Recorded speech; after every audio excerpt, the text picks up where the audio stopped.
Mr. President, you have so many great ideas. Your leadership is truly beyond anything we have ever had in this country. And you do not have a small penis. Ah, thanks, gang. On behalf of the state of Florida, I'd like to give you this gift, a silver-plated space shuttle. Next! Mr. President, your ideas for the tech industry are so innovative, and you definitely do not have a small penis. Ah, thanks, gang. Please accept this gift on behalf of Apple. Next! Mr. President, your idea is incredible. You do not have small penis. The best part of Trump leaning on Paramount and CBS to censor any critical coverage of him is that now, South Park has effectively dedicated the entire series to humiliating Trump in a way that is, objectively, 100 times worse than anything you would see on Colbert or 60 Minutes. And that, my friends, is what we in politics like to call the art of the deal. This clip highlights the fact that Donald Trump's entire approach to government is demanding total fealty and slavish devotion to him. And if you think I'm being facetious here, I can assure you I'm not. Here, for example, is what his cabinet meetings look like. He's actually doing the things that he promised that he would do. And Mr. President, it's been an honor to be part of it for the past 100 days. Mr. President, the last 4 years, the world experienced a total lack of zero leadership under Biden. And then we've had 100 days of your leadership with respect, with strength. President, your first 100 days has far exceeded that of any other presidency in this country, ever.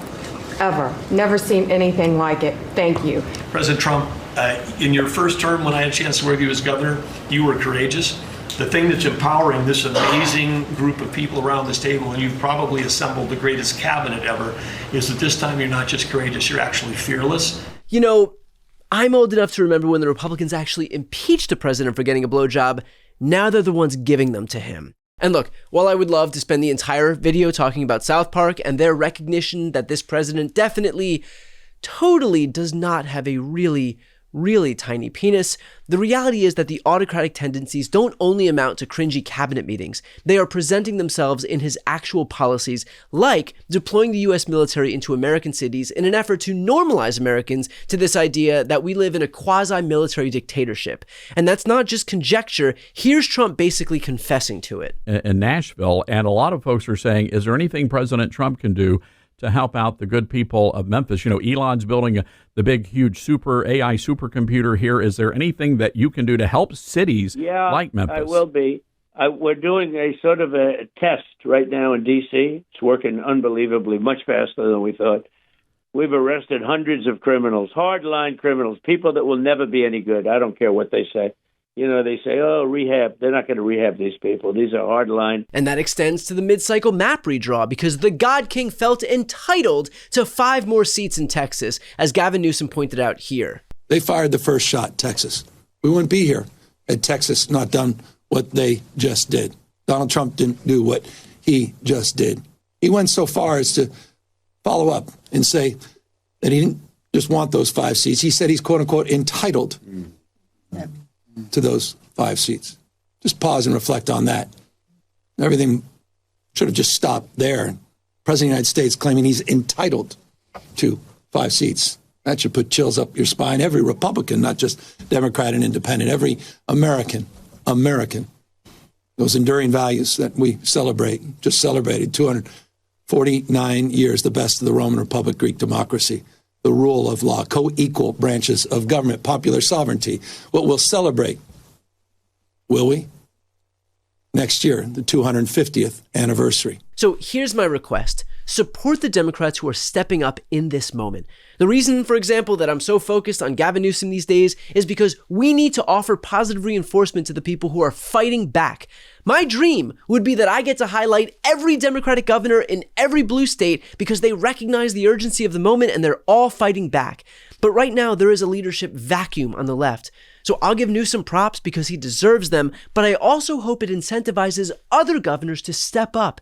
If you want the attention that Newsom's getting, the polling bump that Newsom is getting, the donations that Newsom is getting, the clout that Newsom's getting, then it's right there for the taking.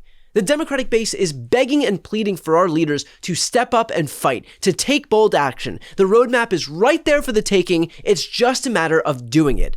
And by the way, if you doubt the effectiveness of this strategy, don't. I think it absolutely has been working in terms of generating attention, which is what he's trying to do, right? I mean, take a look here. Let's take a look right at the @GovPress office followers on X. That's, of course, where you get those sort of the account where Newsom posts those Trump-style mocking types of tweets. Get this. That account, get this, up 450% in terms of the number of followers since mid-June. And it's not just on Twitter, X, where Newsom is gaining. Even on TikTok and Instagram, his followers are up over 1 million since January alone. My goodness gracious.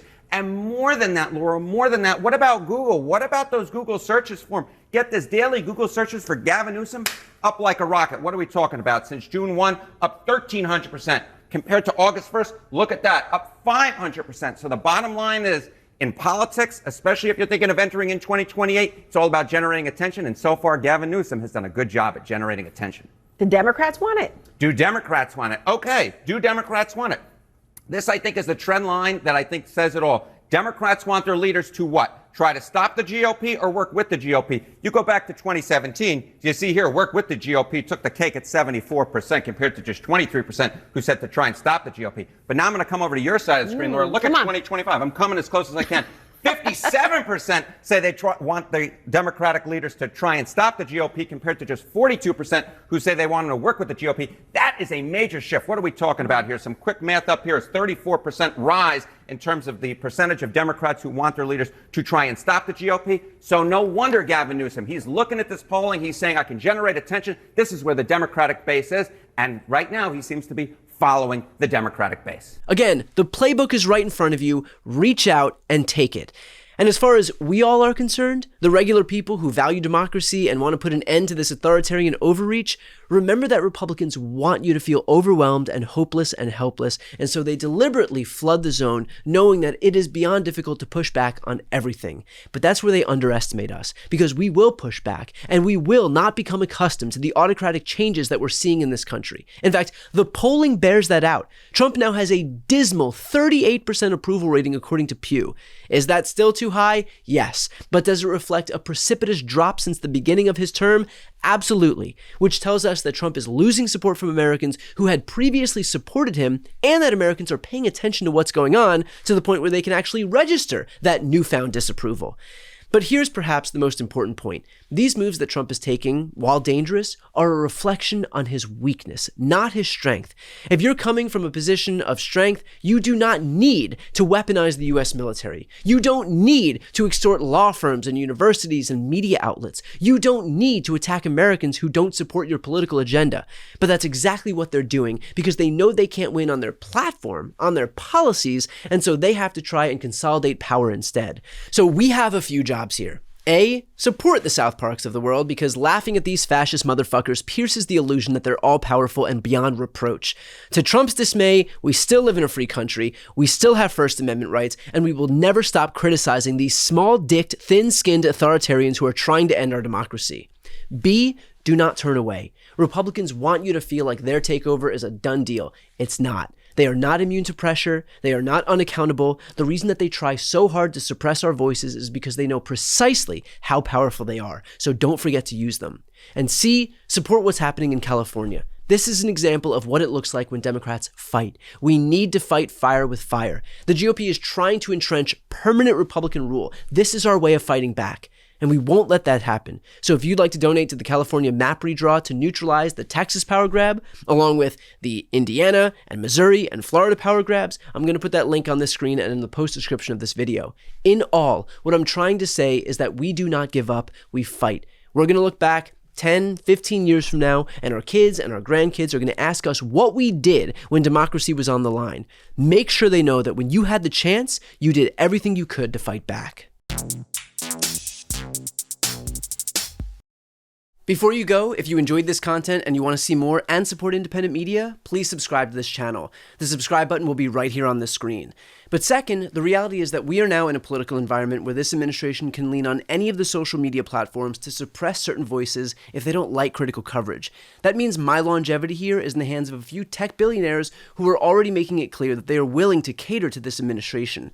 To that end, Signing up for my newsletter is a way for me to reach you directly if that ever becomes necessary. I'll put the link right here on the screen as well, so please sign up. It's free, but there's also an option to do a paid subscription if you'd like to support me and my team. I really appreciate it. Thanks so much for watching.